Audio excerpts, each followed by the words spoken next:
The July heat in Dust Creek wasn't like anywhere else. It didn't just scorch the skin. It was an invisible beast that burrowed deep into the marrow, withering thoughts before they could even be spoken. The sun hung over the peak of Deadman's Canyon like a bloodshot, swollen eye, staring down at the barren land below. Elias Vane stood on the porch, eyes narrowed at the burning horizon. 50 years old, a leg that hitched whenever the wind turned, and a long scar running from his earlobe down to his collarbone, an ugly souvenir from a time when his name was more feared than the plague. East wind again. Dust storms coming. That afternoon, the sky turned the color of a fresh bruise. The wind began to gust into the valley, carrying the smell of sulfur and grit. It was the scent of bad omens.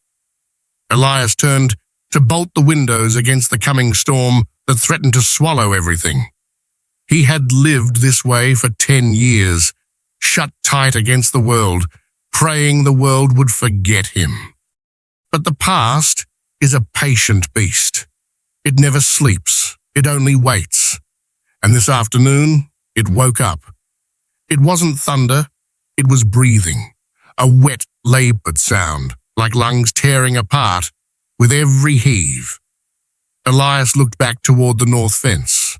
A wagon was standing there. Who's there? It shouldn't be there. The road to Elias's ranch had been wiped off the maps a decade ago. No one came here for water, and certainly no one came to trade. He lived far enough out that civilization, and the rot that came with it, couldn't reach his doorstep. I'm armed. Turn that rig around, or I'll shoot. Still no answer. The jet-black wagon stood precarious in the blood-red sunset, rotting wood, peeling paint revealing grain as grey as dry bone. It listed heavily, one wheel sunk deep into a soft sandpit. But what made Elias Vane, a man who had once stared down the barrels of 6 bank robbers without blinking, shudder, was the horse. It was an old black mare, ribs protruding like a cage. It stood there, head bowed so low its nose touched the dirt. White foam dripped from its mouth onto the blood-red dust. Its flanks were a map of cruelty. Fresh whip marks crossing over old scars, bleeding raw. It wasn't tied to a post. It stood there simply because it had reached the end of the line.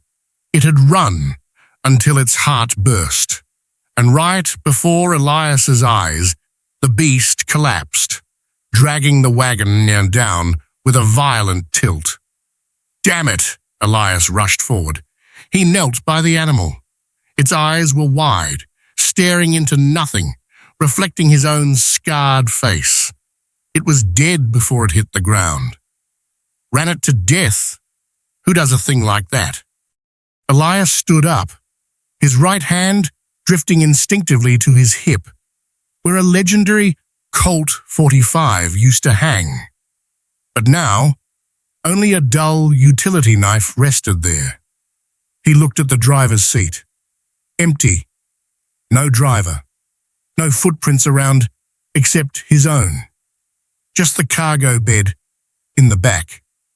It was covered by a rough oilskin tarp, the kind used to cover cheap goods or bodies during the war.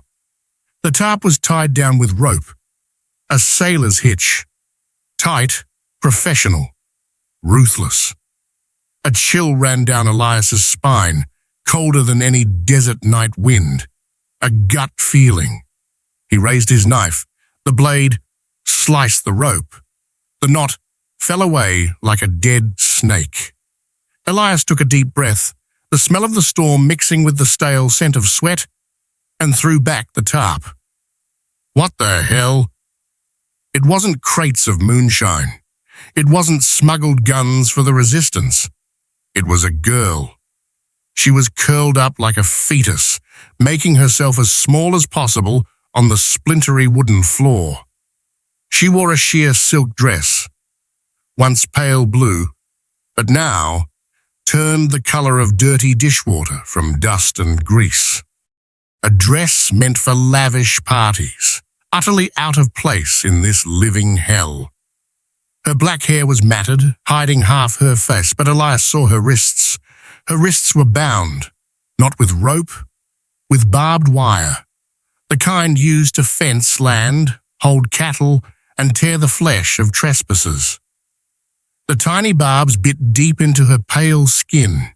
The blood had dried into jagged black lines, looking like macabre jewelry. Her mouth was gagged with a piece of dark red velvet, and her eyes, she was open-eyed. She was looking at Elias. If she had screamed, if she had struggled, if she had cried and begged, Elias might have known what to do. He knew how to calm fear. But this girl did nothing. She lay motionless. Her wide eyes looked at him, yet through him staring into some void beyond death. It was the 1,000-yard stare of a porcelain doll, broken on the inside, even if the shell remained intact. Empty eyes. Her soul, it seemed, had died somewhere miles back on that long road. You alive, girl? Elias reached out to help her up, but his calloused hand stopped in midair. Because he saw it. There was something lying next to her, nailed to the wooden siding. A small wooden plank. Elias leaned in. The letters were carved with a dagger, deep and sharp, as if the carver wanted every letter to bleed. He recognized the handwriting, the bold, arrogant strokes.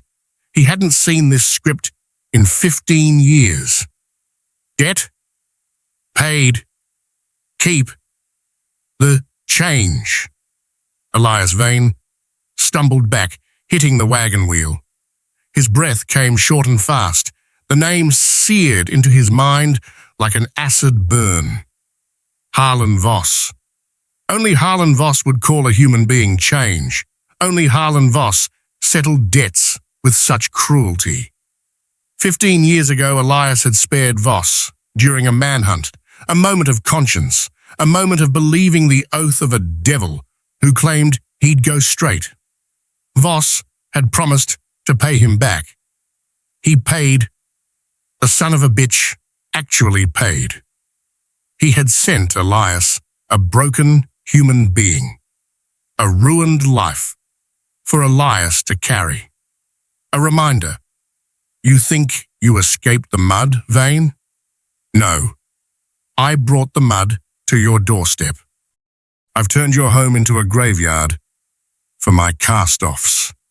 Listen, I don't know who you are. I didn't buy you. I didn't order this cargo.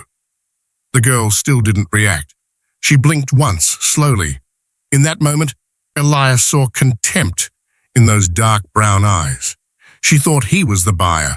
She thought he was just the next master in this chain of hell. Don't look at me like that. The dust storm had arrived. Sand whipped against his face like needles. Elias knew he couldn't stand here arguing with a ghost. He climbed into the wagon bed. He carefully slid the knife tip under the loop of barbed wire at her wrist. His hands, once the fastest guns in the West, were shaking. Not from fear, but from rage. A rage buried for years was bubbling up like magma. Sit still. Don't yank away. The barbs are sharp. I'm going to cut it. The wire snapped. Fresh blood welled up from the deep gouges, dripping onto Elias's hand. Warm. The warmth of life, contrasting with the coldness of death around them. Elias untied the gag. Her lips were cracked and dry. He waited for a scream, a curse. Speak up. What's your name? No sound came out. Her throat vibrated slightly but voiceless. She looked at him, then down at her newly freed hands. She didn't rub her wrists. She just let her hands hang limp, useless. "All right, don't talk then. Let's get inside. Storm's here." Elias slid his arms under her, lifting her up. She was light as a handful of ash. She didn't hold on to his neck. She let her body hang, resigned to fate, as if falling to the ground or being carried made no difference. Inside the cabin, the dim light from the fireplace cast shadows on the smoke-stained walls. Elias set her down on an old, worn leather armchair. He moved quickly to the stove, pouring a cup of water. When he turned back, the girl had shifted. She wasn't looking at the water. She wasn't looking at Elias. Her empty eyes were fixed on the darkest corner of the room. "Drink. It's clean water. I didn't spike it." She didn't hear him. Where she was staring, under a decade of dust, was an upright piano, a broken key, rotting wood. It was his wife's keepsake, the only remnant of tenderness left in this house. That was my wife's piano. The girl, Mara, looked at the instrument as if seeing a long-lost relative. And then something strange happened. Her bloodied, wounded hands slowly raised into the air. Her swollen, trembling fingers began to move. She glided her fingers through the void, playing on the invisible keys of the air. Her eyes closed tight. Her head swayed slightly to a silent melody. Elias stood frozen with the cup in his hand, watching the scene. He realized the true cruelty of Harlan Voss. He hadn't just sent a tortured body. He had sent a pianist, a creator of beauty. And he had stolen her voice, stolen her soul, and broken her wings. "God, what have I done? All because I spared him. This happened to you." Outside, the dust storm began to swallow the ranch, burying the wagon and the carcass of the old horse under red sand. But inside the house, a different, more terrible storm had just begun. A storm of conscience. "You're safe here for now, anyway. What is your name, girl?" The girl stopped playing the air. She opened her eyes, looking straight at Elias. The gaze was no longer entirely empty. A small spark had ignited, a spark of hatred. She dipped her index finger into the cup of water, then wrote a single word on the dusty wooden table. Mara. Mara. In the ancient tongue, it meant bitter, a perfect name for a gift from the darkness. Elias watched the letters drying on the table, then looked out at the black window. He knew Harlan Voss hadn't sent her here to die. He sent her here to start a game. And Elias Vane, whether he wanted to or not, had just been dragged back to the table. If you think this is a story about forgiveness, you're dead wrong. This is a story about a blood debt, and blood debts are paid in blood. Hold tight to the reins because the road ahead is full of thorns. We will meet again in the next chapter, Ashes and Promissory Notes. The dust storm outside had finally tapered off, leaving a heavy silence draped over Dust Creek Valley. Yet inside Elias Vane's cabin, the air felt thicker than it had when the gale was screaming. The firelight cast long, dancing shadows against the smoke-stained walls, twisting into distorted shapes that looked like lurking demons. Elias sat in his old armchair, a damp cloth in hand, carefully wiping the dried blood from Mara's wrists. The girl sat opposite him, motionless as a statue. She didn't flinch, nor did she cry out, even though the the gouges from the barbed wire cut deep to the bone. Her eyes, which had flashed with hatred when she wrote her name, had retreated back into a hollow emptiness. "Too deep," Elias muttered, his voice low and raspy, breaking the silence. "If we don't keep it clean, it'll get infected. Out here, infection kills faster than a bullet." Mara didn't answer. Her gaze slid past Elias's shoulder, seeking the dark corner of the room. There, the old upright piano stood silent under layers of time's dust. Its lid was closed, yet its presence pulled at her soul like a magnet. Elias followed her gaze. He stood up, walked to the instrument, and used his sleeve to wipe a thick layer of dust from the wooden cover. "Nobody's touched it in 10 years, he said, his voice softer now. "Go ahead."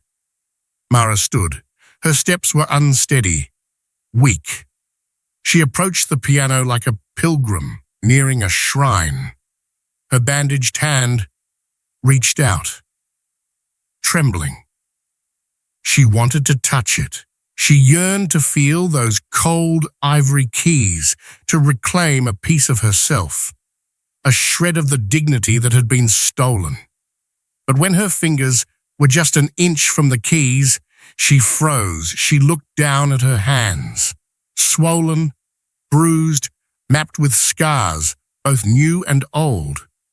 She looked at her torn dress, caked in mud and filth. A wave of revulsion rose in her throat. She felt filthy. She felt she no longer deserved to touch music. Mara yanked her hand back as if burned, retreating quickly, her breath coming in short gasps, eyes wide with panic. "It's all right," Elias started to step forward to reassure her. "It's just wood and wire." But before he could touch her shoulder, a sound came from the main door, slicing through the quiet. Knock, knock, knock. 3 raps. Gentle, polite, and terrifyingly precise. That wasn't the knock of a lost traveler begging for water. That was the knock of someone who knew exactly where they were and believed they had every right to enter. Elias signaled for Mara to retreat into the shadows of the back room. He reached for the dagger on the table, hid it behind his back, and went to open the door. Standing on the porch wasn't a band of masked bandits. It was a man in a charcoal grey suit, tailored to perfection, without a speck of dust on him despite the storm. He wore round, gold-rimmed spectacles and carried a polished leather briefcase. He smiled, baring white teeth that didn't reach his cold, reptilian eyes. "Good evening, Mr. Vane," the man said, his voice slick and oily like engine grease. "I hope I'm not interrupting a cozy family dinner." Elias didn't step aside. He blocked the threshold, his large frame obscuring the view inside. "Who are you?" Elias asked bluntly. "My name is Silas Thorne, legal counsel for Mr. Harlan Voss." The man gave a slight bow, a gesture so fake it was nauseating. "I'm here to finalize the asset transfer. I ain't buying nothing. Get lost." Silas Thorne didn't flinch. He adjusted his glasses, his gaze slipping past Elias's shoulder, piercing into the darkness where Mara was hiding. "Oh, don't be so temperamental, Mr. Vane. Mr. Voss isn't asking for money. He's a generous man. That gift, the girl, has been paid for in full." He pulled a roll of old parchment from his briefcase, tied with a red ribbon. "I'm just here to give you this, the certificate of ownership and the original promissory note." Elias looked at the paper, then at the lawyer's smug face. He knew if he slammed the door now, they'd come back with guns and the sheriff. He took a step back, letting Silas enter. The lawyer stepped inside, his eyes sweeping over the shabby room with undisguised contempt. He walked straight to the wooden table and unfurled the parchment under the oil lamp's light. "Come here, child," Silas called out to the back room, his tone sweet, like calling a pet dog. "Come see how much your father valued you."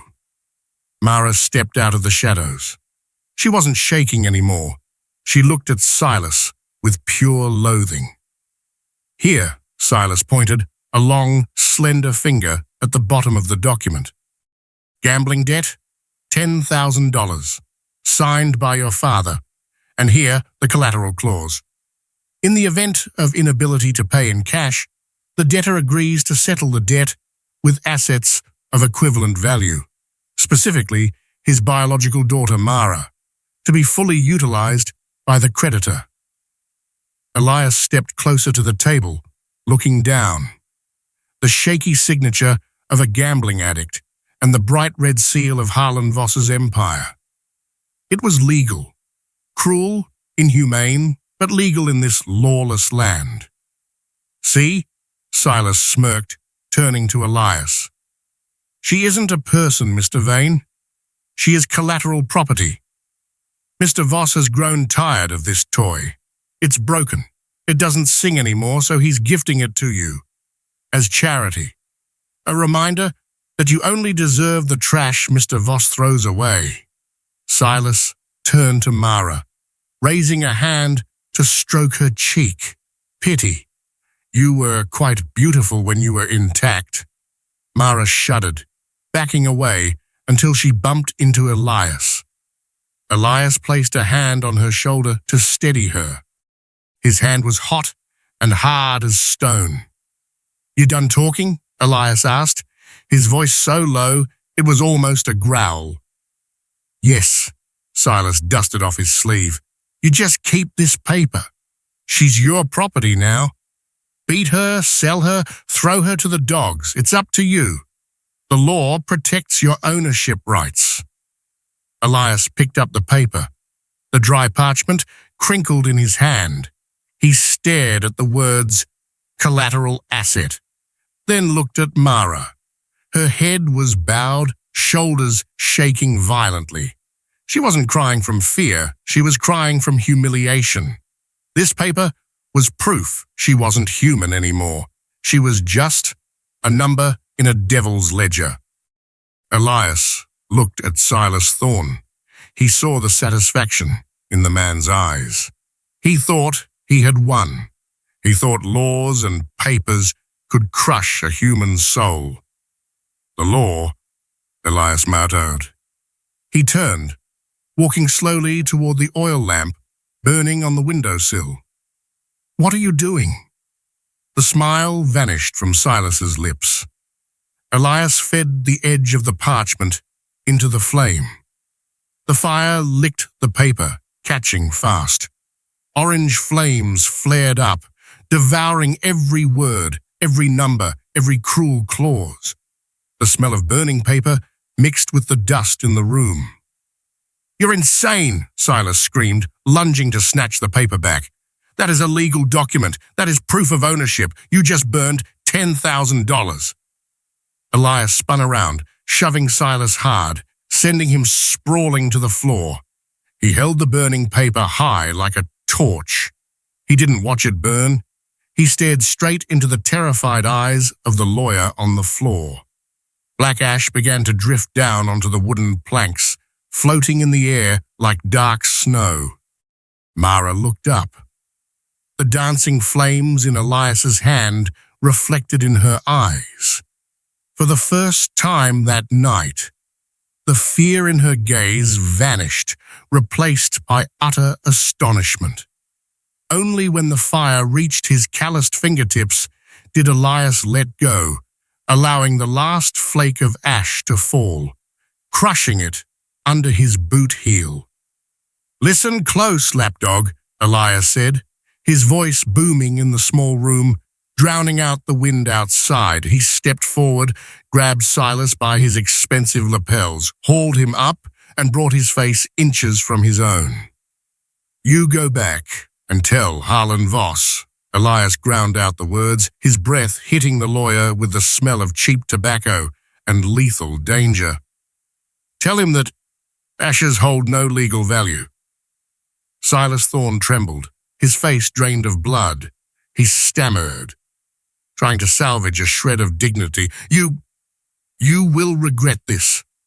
Mr. Voss will take this as a declaration of war. The war started the moment he left that wagon on my doorstep." Elias shoved Silas toward the door. "Get out, before I change my mind and decide to send Voss back a corpse instead of a message." Silas scrambled for his briefcase, stumbled up, and bolted out the door, vanishing into the ink-black night. The door slammed shut. Elias stood there, chest heaving. He turned back to Mara. The ashes of the dead lay scattered on the floor, black and meaningless. Mara looked at the pile of ash, then at Elias. She said nothing, but she stepped forward. She placed her bare foot directly onto the ashes, grinding them into the floorboards. A small act, but her first act of defiance. Elias watched her and gave a curt nod. "Sleep tonight," he said, his voice softening. "Tomorrow, we have work to do. Voss won't stop at a piece of paper." Outside, the wind began to howl again, but inside, the fires of war had been lit. And this time, it would burn everything down, either the evil or themselves. The night in Dust Creek was never truly silent. When the wind stopped screaming, the desert began to breathe. The sounds of scavengers prowling, of sand slithering through cracks in the door, and of the ghosts of the past clawing at the mind. In the small back room, Mara was sleeping, or rather, she was imprisoned in sleep. Her body convulsed on the old mattress. Cold sweat matted her black hair to a pale forehead. Her mouth opened in a silent scream, no sound escaping her damaged throat. In that nightmare, she was still in the wagon, still bound by barbed wire, and Harlan Voss's shadow was swallowing her whole, piece by piece. Elias Vane sat in the main room, beside the pile of ash from the death note he had burned hours earlier. He wasn't sleeping. Men, like Elias, didn't sleep when the enemy knew their address. He was cleaning his old Colt Peacemaker, stripped down, oiled, reassembled. The click of metal on metal rang dry in the night, like the ticking of a death clock. He heard a choked whimper from the back room, the sound of a trapped animal. Elias set the gun down and moved quietly to the door. He saw Mara thrashing in her sleep, hands clawing at empty air, trying to fight off an invisible demon. "Wake up," Elias said, his voice not loud, but sharp enough to cut through the dream. Mara bolted upright, gasping, her eyes wide with panic, darting around until she realized where she was. She curled into the corner, hugging her knees, shaking violently. Elias watched her, then looked out the window where the darkness was thickening before dawn. He realized burning the note wasn't enough. Paper was just a formality. Fear was the real chain. And Harlan Voss wouldn't stop. He'd come back, and next time, he wouldn't bring a lawyer. He'd bring guns. "We can't hide here forever," Elias said, his voice low. "Come sunrise, they'll be back. And this house, it ain't a fortress." Mara looked up at him, questions in her eyes. "Wash your face and put this on." Elias tossed her an oversized rough-spun shirt and his old leather duster. "Lose the silk dress. Ain't no parties here, just survival." While Mara changed, Elias went to the fireplace. He pried a loose brick from the hearth, pulling out a small wooden box coated in soot. He opened the lid. Inside, on faded red velvet, lay 2 items, a rusted sheriff's badge and a simple, scratched gold ring. Elias picked up the ring. It was cold in his palm. 10 years. 10 years since he slid it off Sarah's cold finger before shoveling dirt onto her coffin. He had sworn never to touch it again. Sworn to let the past sleep. But the dead don't need protection. The living do. Elias gripped the ring tight, the metal edges digging into his skin. He shoved it into his breast pocket, right against his slow, steady heart. "Let's go," he called out, "before the sun hits." 2 figures stepped out of the cabin into the biting chill of the desert morning mist. Elias led, his loaded gun on his hip. Mara followed, stumbling in oversized boots, Elias's duster swallowing her like a protective cocoon. They didn't head for town. Elias led her up the small hill behind the ranch. At the summit, beneath the canopy of a gnarled old oak, lay 2 low mounds of earth, marked by rough slabs of stone. No names carved, just wind and dust, layering them with time. Elias stopped before the graves. He took off his hat, exposing his graying, wind-tossed hair. The eastern sky was beginning to break. A blood-red line cut across the horizon, signaling a new day of heat and hardship. The crimson light cast long, dark silhouettes of the 2 figures against the burning sky. "My wife and my daughter," Elias said, his voice merging with the wind, sounding distant like an echo from another world. "Been lying here 10 years. Harlan Voss. He's the one who put him there, sure as if he pulled the trigger himself." Mara stood beside him, silent. She looked at the graves, then at the man beside her. For the first time, she saw his shoulders slump. The hard, ruthless shell of the bounty hunter cracked, revealing a wound that had never healed. "I ran, Mara," Elias continued, eyes fixed on the nameless stones. "Thought if I threw away the gun, threw away the name, the past would let me be. I was wrong. The devil don't get bored, he just changes shape." Elias turned to Mara. In the dim dawn light, her face was pale, but the panic in her eyes had receded. She was listening, not like a slave hearing orders, but like a human listening to another human. Elias reached into his pocket and pulled out the gold ring. Mara saw it. She took a step back instinctively. In her mind, a ring meant ownership. Another handcuff, just prettier. She shook her head, hiding her hands behind her back. "No," Elias said sternly. He stepped forward, grabbing her left hand, the one swollen from the barbed wire yesterday. He held it firm, not letting her pull away. "Don't misunderstand. This ain't a proposal, and this sure as hell ain't love." Mara stopped struggling, staring up at him. "I'm old, Mara. My heart's buried under that dirt with Sarah." Elias held the wish up. "But the name Elias Vane, it still carries weight in this godforsaken land. Men like Voss, they don't fear the law, they don't fear God, but they fear men with nothing left to lose." Elias slowly slid the ring onto Mara's ring finger. It was loose on her thin hand, but it sat there, gleaming proudly in the rising sun. "This ring is a shield." Elias looked her dead in the eye, his voice hard as cold steel. "From this second on, you ain't collateral. You ain't some nobody they can do with as they please. You carry my name. You are a Vane." And out here in the West, you touch a vein. You declare war on death itself.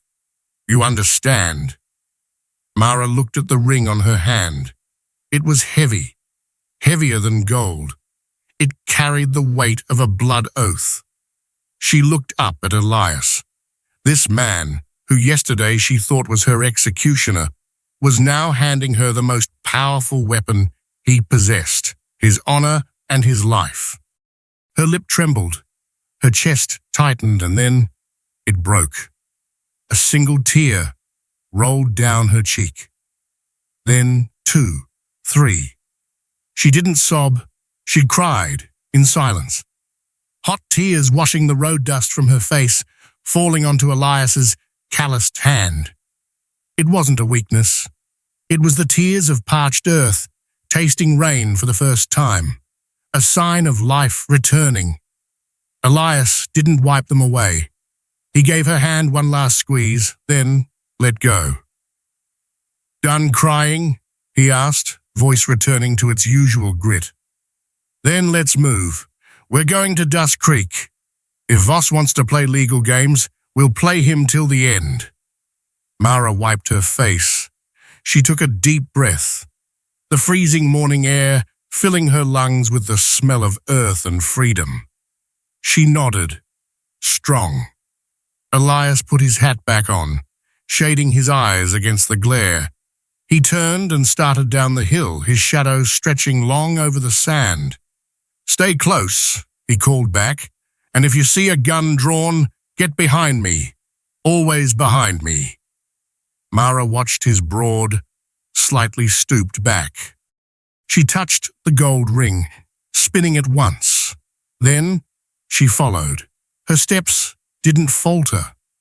Under the blood-red dawn, 2 shadows, one old and withered, one young and broken, merged into one, stretching down into the valley, heading straight into the wolf's den. The real war had just begun. The sun had climbed high past its zenith, hanging suspended like a red-hot iron anvil hammering down on Dust Creek. The road leading into town was no longer just wild dust. It began to show signs of life, a twisted, sickly kind of life growing under the shadow of Harlan Voss. Elias Vane guided the battered wagon onto the main drag. He didn't use the whip, just a slight twitch of the reins. The new horse, an old nag he'd traded for at the way station, seemed to sense the danger in the air too. It stepped hesitantly, iron hooves striking the packed dirt with dry, hollow thuds that echoed like hammer blows on a coffin lid. Beside him, Mara sat huddled in the oversized leather duster. She pulled her hat brim low, hiding half her face, revealing only cracked lips pressed into a tight line. She didn't look left or right. She stared fixedly at her own hands, clasped tight together, where Elias's gold ring radiated a strange, unfamiliar warmth. Dust Creek emerged from the haze. It wasn't like the frontier towns in fairy tales. No cheerful piano music drifting from the saloon, no children playing in the streets. Just the harsh clang of blacksmith hammers, the shouting of men drunk before noon, and the stench of garbage, horse manure, and greed all mixed together. As Elias's wagon rolled onto the main street, the noise suddenly dropped, then died out completely. As if someone had given a silent signal, all activity ceased. Blacksmiths lowered their hammers, cowboys leaning against the boardwalk posts stopped talking. Women hanging laundry hurried their children inside and slammed the doors, hundreds of eyes fixed on them, eyes that held no welcome nor innocent curiosity. They were the eyes of vultures, watching a wounded animal stumble into their territory. They looked at the scar on Elias's face. They looked at the shrunken girl beside him, and they looked at each other, exchanging knowing nods. Elias felt the back of his neck go cold, even as sweat trickled down under his shirt. He knew this feeling, the feeling of prey stepping into a trap. He loosened the reins slightly with his left hand, while his right hand hung loose, hovering casually near the holster on his hip. "Don't look up," Elias whispered, his lips barely moving. "Whatever you hear, don't look 'em in the eye. They're looking for an excuse to bite." Mara gave a tiny nod, shrinking deeper into the thick leather coat. She could hear her own heart thumping in her chest, louder than the horse's hooves. The wagon made it halfway down the street before it was blocked. A group of men stepped out of the Gilded Cage saloon. Leading them was a large, pot-bellied man wearing a tarnished silver star on his filthy vest. Sheriff Boyd. He had the flushed, red face of a drunkard, but his narrowed eyes were sober and sharp as razors. Behind him were 3 deputies, barely more than boys, clutching rifles and chewing tobacco with feigned nonchalance. Boyd raised a hand, signaling a halt. Elias pulled the reins. The wagon stopped in the middle of the street, dust swirling around them. "Elias Vane," Boyd spoke, his voice gravelly like stones, grinding in a mortar. He spat a stream of brown tobacco juice right next to Elias's horse's hoof. "I thought you'd died in some hole by now. What ill wind blows you into this honest town?" Elias looked down at Boyd from the driver's seat. He didn't smile, nor did he show fear. He looked at him like he was a pile of horse dung blocking the road. "I'm here to see the judge, Boyd. Step aside." "The judge?" Boyd sneered, glancing back at his lackeys. They snickered, a grating, unpleasant sound. "Judge is busy, having lunch with Mr. Voss, and I reckon you don't have an appointment." "I don't need an appointment to file citizenship papers," Elias replied, his voice hardening. "This is official business. Don't make me quote federal law to you." Boyd stepped closer, resting a hand on his gun belt. He jerked his chin toward Mara. "Citizenship papers? For who?" "That girl." Elias didn't answer, but his silence was confirmation enough. Boyd clicked his tongue, shaking his head in mock pity. "Tisk, tisk, Elias. Getting senile in your old age? I got a report early this morning. A mental patient escaped from the asylum up north. Young girl. Dangerous. Prone to attacking folks. And notably, mute." Boyd paused, drilling his gaze into Mara. "Sound familiar? Mr. Voss, in his infinite mercy, has offered to help transport her back to safety for treatment." The crowd began to murmur. Poisonous whispers spread like wildfire. "Crazy? No wonder she looks so ragged. That old man kidnapped a lunatic?" Mara shuddered. She wanted to scream that she wasn't crazy, that they were the ones who made her this way, but her throat was choked with bile. Old fear rose up, suffocating her. Elias felt the girl beside him trembling. He tightened his grip on his left hand. "She ain't crazy," Elias said, his voice ringing clear over the murmuring crowd. "And she didn't escape no asylum. She was kidnapped, tortured, and thrown away like trash. I'm here to claim justice for her." "Justice?" Boyd laughed, a loud sound that echoed down the street. "In Dust Creek, justice is whatever Mr. Voss writes down, Elias. And the law says I got to arrest disturbers of the peace and kidnappers of lunatics." He signaled. The 3 deputies simultaneously cocked their rifles. The click-clack of metal was dry and threatening. The crowd took a few steps back, forming a wide circle, making room for the violence to come. No one intervened. No one spoke up. They just stood there, waiting to see whose blood would spill. "Step down, Elias," Boyd ordered, his hand resting on the grip of his revolver. "Hand the girl over. I promise to go easy, if she behaves." Elias Vane sat motionless. He looked at the black muzzles of the 3 rifles pointed at him. He looked at Boyd, a man who had sold his soul to the devil long ago, and he looked at the indifferent crowd. He realized this wasn't an arrest. It was a public execution.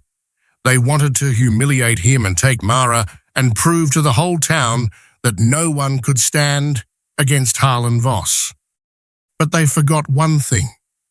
They forgot who Elias Vane was before he became an old rancher. Elias slowly turned to Mara. He saw the sheer panic in her eyes.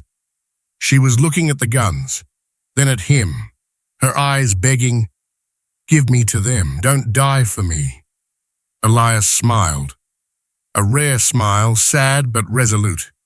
He reached up, adjusting the brim of her hat. "Remember what I told you on the hill?" he whispered. "Behind me. Always behind me." Then he turned back to face Boyd. His eyes changed. The fatigue vanished, replaced by the deadly cold of a killer awakened. "Boyd," Elias said, his voice dropping an octave, carrying the rumble of thunder before a storm. "I'm giving you one last chance. Holster your weapons and move." "You think you can scare me, you washed-up old man?" Boyd spat.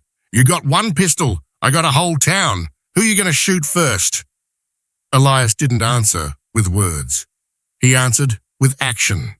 Faster than a blink, Elias drew the Colt Peacemaker. He didn't shoot Boyd. He didn't shoot the deputies. He raised the gun to the sky and pulled the trigger. Bang! The gunshot tore through the stifling noon air. The horse reared, whinnying loudly. The crowd screamed, ducking for cover. Birds perched on the roofs, scattered in a panic. In that chaotic moment, Elias shouted, his voice booming like a death knell. "I ain't scaring you, Boyd. I'm calling your master out. I don't talk to the dogs. I talk to the man holding the leash." Gunsmoke drifted around Elias. He remained seated on the wagon, smoking gun in hand. He had turned a quiet arrest into a public spectacle. Now the whole town was watching, and more importantly, Harlan Voss, from his opulent mansion at the end of the street, had surely heard it. Boyd's face turned purple with rage. He drew his gun, aiming straight at Elias's face. "You want to die fast? Shoot then," Elias challenged, eyes wide and unblinking. "Shoot me right here in broad daylight, in front of 100 witnesses. Let's see if that badge covers the stench of blood." The tension snapped tight. Boyd's finger twitched on the trigger. The 3 deputies' hands shook, waiting for the order. A single noise, a cough, a fly buzzing past, could trigger a massacre. Mara pressed tight against Elias's back. She squeezed her eyes shut, gripping his coat. She felt his every breath, steady as a rock. And in that moment, close to death, she realized she was no longer alone. From the end of the street, where the dust was just settling, the sound of applause broke out. Slow, rhythmic, arrogant. All eyes turned. A luxurious carriage, gilded in gold, and pulled by 4 snow-white horses, was slowly approaching. The tiger had left its den. Slow applause cut through the suffocating silence of Dust Creek's main street. One clap at a time. Clap, clap, clap. It wasn't the applause of appreciation. It was the sound of arrogance. The ivory-white carriage stopped 10 yards from Elias. The door swung open. A pair of polished leather boots stepped down into the red dust. Harlan Voss adjusted the collar of his midnight purple velvet coat pulled off a kidskin glove, and smiled. His smile was like a crack in a frozen lake, cold and dangerous. "Impressive performance, Elias," Voss said, his voice soft yet carrying far, drowning out the wind. "I always admired your flair for tragedy. 15 years, and you still have that habit of playing the straw hero." Elias didn't lower his gun. He kept the Colt pointed at the sky, his other hand gripping the reins tight, shielding Mara. "I ain't playing tar spadian, Harlan. I'm here to bring down the curtain on your show." Voss chuckled, a crisp, soulless sound. He stepped closer, ignoring the gun pointed every which way. He knew no one dared shoot him. He was the king of this town. He owned everything, from the cobblestones to the very air these peasants breathed. "Bring it down. Where do you think you are, old friend? You're standing on my land. You're breathing my air. And that girl—" Voss pointed a finger at Mara, his gaze sharpening. "She belongs to my collection." Boyd and the deputies smirked, their confidence returning now that their master had arrived. "You're wrong," Elias said, his voice strangely calm. He slowly reached into his breast pocket, right where his heart beat, strong and steady. "She don't belong to you. She don't belong to anyone." Elias pulled out a folded piece of paper. The marriage certificate he had forced the old parson to sign at dawn. Beside 2 graves on the hill. He held it high for the crowd to see, letting the sun shine through the parchment. "This here is a legal marriage certificate signed by Parson Thomas and stamped by the county church," Elias declared loudly. "Under the laws of the Arizona Territory, this girl is my lawful wife. She carries the name Vane, and a man's wife and property are inviolable." The crowd gasped. Whispers erupted like a disturbed beehive. "Wife? The old man married her? Then Boyd ain't got no right to arrest her." Sheriff Boyd's face drained of color. He turned to Voss, waiting for orders. The law of the West was loose, but a husband's right over his wife was a sacred law few dared to violate openly. Harlan Voss stopped smiling. His eyes darkened. He looked at the paper in Elias's hand like it was a piece of dirty tissue. "Papers," Voss clicked his tongue, shaking his head in mock disappointment. Elias, you really have gotten old. You think a flimsy piece of paper can stop me? You burned my promissory note. You taught me that ashes hold no legal value." Sir Voss snapped his fingers.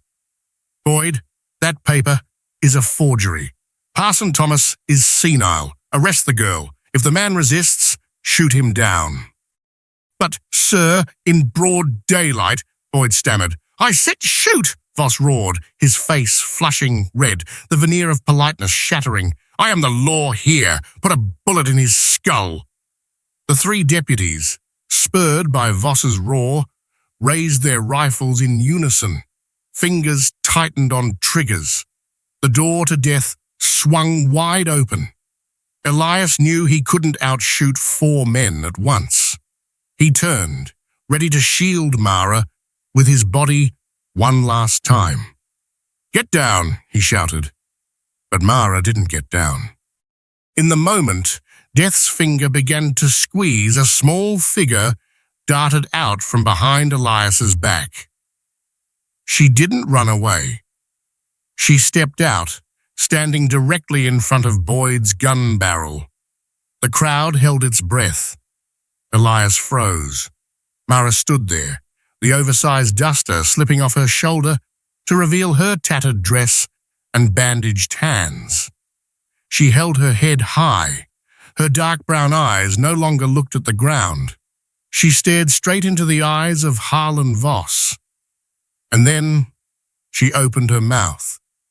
Not to beg, not to scream, a sound emerged. At first, small and trembling like wind through a crack in the door. But then it grew, clear and mournful. Mara sang. She sang an old hymn, a song slaves used to sing in the cotton fields, a song of sorrow and salvation. Her voice wasn't perfect. It was rasping from thirst, broken by the wounds in her throat, cracked by pain. But that very brokenness gave it a terrifying power. It sounded like shattered glass cutting into the heart. It was the cry of an imprisoned soul beating its wings against the cage. The song echoed down the dusty street, seeping into every corner, every shuttered window. It flew over the heads of the deputies aiming their guns. It struck Harlan Voss like a slap of conscience. The fingers on the triggers froze. A young deputy slowly lowered his rifle barrel. He looked at Mara, and in her tear-filled eyes, he didn't see a lunatic. He saw his lost sister. He saw his mother. He saw the pain of the humanity he had been trampling on for so long. The crowd, the soot-stained miners, the calloused housewives, the people Voss had bled dry, suddenly felt a jolt run down their spines.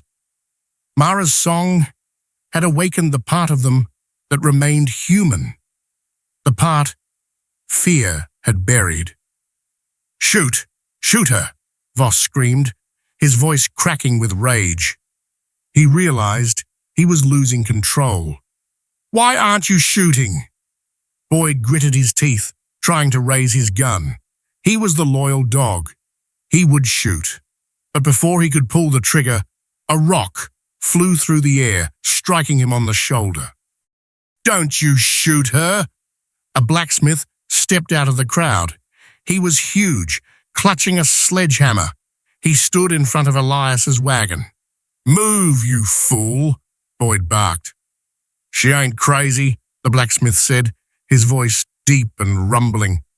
"Crazy folks don't sing like that. Only folks in pain sing like that." Then another stepped out. A mother holding a child. Then a storekeeper. Then a whole group of miners. One by one, they stepped off the safety of the sidewalk. They formed a wall of people, a living shield of flesh and blood, standing between the lawmen's guns and Elias Vane's wagon. They had no guns. They only had their gaunt bodies and a compassion that had just been woken up. Mara's song continued to soar, piercing the stifling sky. She sang for Elias. She sang for the people of Dust Creek. She sang for her own freedom. Harlan Voss stepped back. He looked at the human wall in horror. He had money. He had power. He had guns. But he had never calculated for this. He had never calculated the strength of unity sparked from a dying ember. He couldn't order the massacre of the whole town in broad daylight. His empire was built on fear, and that fear had just been chased away by a song. Boyd stood paralyzed, his revolver heavy in his hand. He looked around, seeing the hostility in the people's eyes. He knew if he pulled the trigger now, he'd be torn to pieces. Dangling from Boyd's other hand was a pair of handcuffs intended for Mara's wrists. Elias Vane saw the cuffs. He saw Boyd's hesitation. He knew this was the deciding moment. No need for killing, just a symbol, a final message. Elias raised the Colt once more. He didn't aim for Boyd's head. He aimed for the iron cuffs swaying in his hand. Bang! The bullet sliced through the air with the absolute precision of a legendary bounty hunter. It struck the chain, connecting the two cuffs. Clang!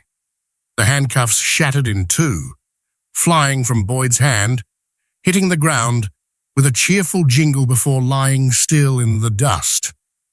Boyd started, dropping his gun and clutching his numb hand. He stared at the broken iron at his feet, then looked up at Elias in utter terror. Mara's song stopped. Silence returned, but this time it wasn't the silence of fear. It was the silence of victory. Elias lowered his gun, smoke drifting lazily before his face. He stared straight at Harlan Voss, who stood alone beside his luxurious carriage, isolated by the very people he despised. "You hear that, Harlan?" Elias said, his voice booming with authority. "You can buy the law, you can buy guns, but you can't buy a human soul." Elias pointed at the shattered cuffs on the ground. "And you can't chain a song of freedom." Voss stood there, face pale as a sheet, gripping the carriage door until his knuckles turned white. He looked at Mara, the woman he called Spare Change, now standing tall like an avenging angel, protected by a whole town. He knew he had lost, not to guns, but to the light of day. The gun smoke vanished quickly in the thin desert air, but the silence it left behind stretched on, seemingly infinite. The shattered handcuffs lay discarded on the dusty ground, glinting under the harsh late-day sun, a reminder of how fragile chains really are. Harlan Voss stood there, his kid-skin-gloved hand gripping the carriage door so hard his knuckles turned white. He looked at the wall of people shielding Elias Vane. Faces smudged with coal dust, hands calloused by pickaxes and shovels, eyes he had never bothered to acknowledge before, now staring back at him with silent defiance. He realized his power, which he thought was as eternal as those red rock mountains, was really just a mirage on the sand. It existed because of fear, and that fear had been chased away by the broken song of a girl. Voss took a deep breath, smoothing the lapel of his midnight purple velvet coat. He was a merchant of life and death, but he was also a businessman, and a good businessman knows when to cut his losses to save his capital.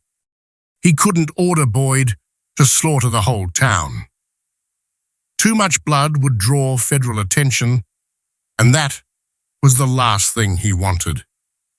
"Very well," Voss said, his voice icy, stripped of all polite pretense. He looked straight at Elias. "You win this hand, Vane. Keep your winnings.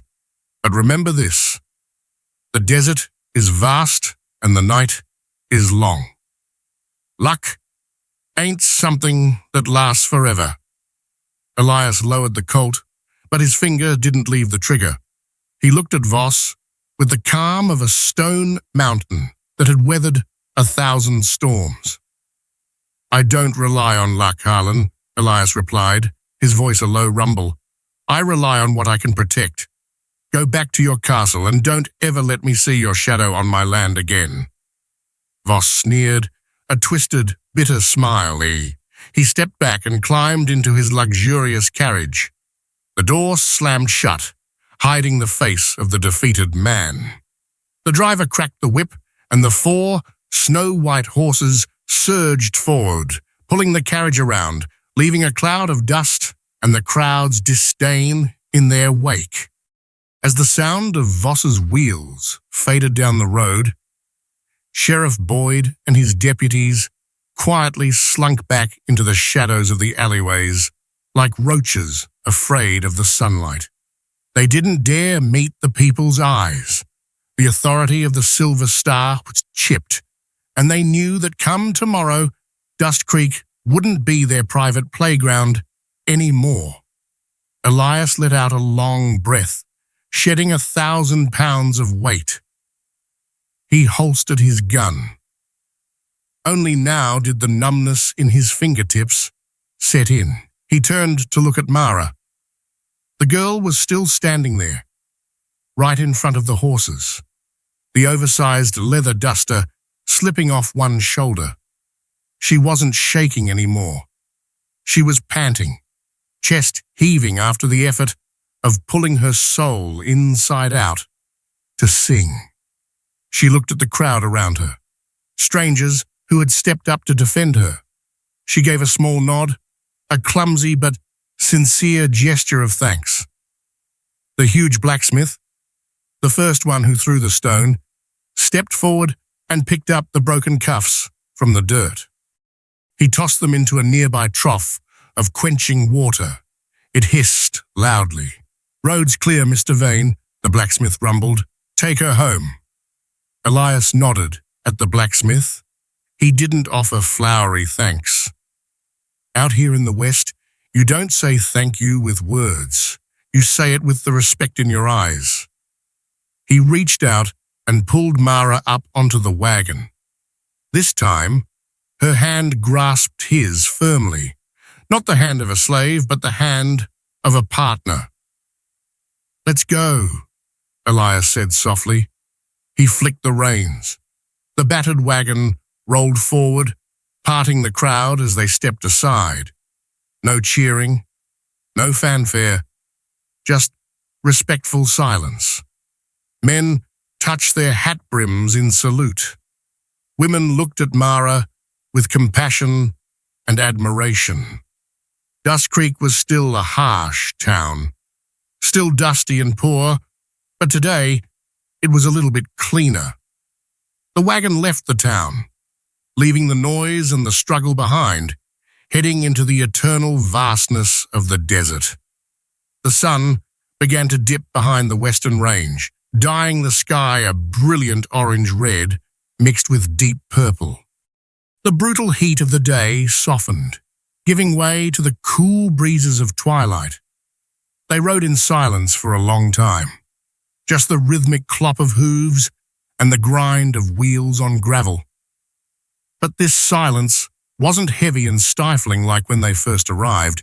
It was the silence of peace, the silence of two souls who had walked through death's door and found each other. Mara took off the wide-brimmed hat, letting her tangled black hair fly in the wind. She watched the sunset as if seeing it for the first time after years of being locked in the dark. She raised her hand, looking at the gold ring on her finger, Elias's wife's ring. "You were right," Mara spoke. Her voice was raspy and weak, but clear. These were the first words she had spoken in her true voice, not in song. Elias turned to look at her, squinting against the wind. "About what?" "This ring." Mara turned the band on her finger. "It isn't a chain. It's a shield." Elias smiled, a relief that smoothed the harsh lines on his face. "Yeah, but a shield only works if the person holding it wants to fight. Today, you saved yourself, Mara. I was just standing next to you." Mara shook her head. She looked at Elias, at the long scar on his neck, at the rough hands holding the reins. She knew he was being humble. Without him, she would be dead.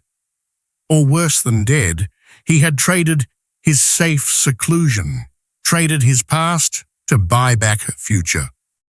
"Where do we go now?" Mara asked. "Voss won't leave us alone forever." Elias looked at the long road ahead, leading toward the distant mountains on the border. "We ain't going back to the old cabin. That place is blown.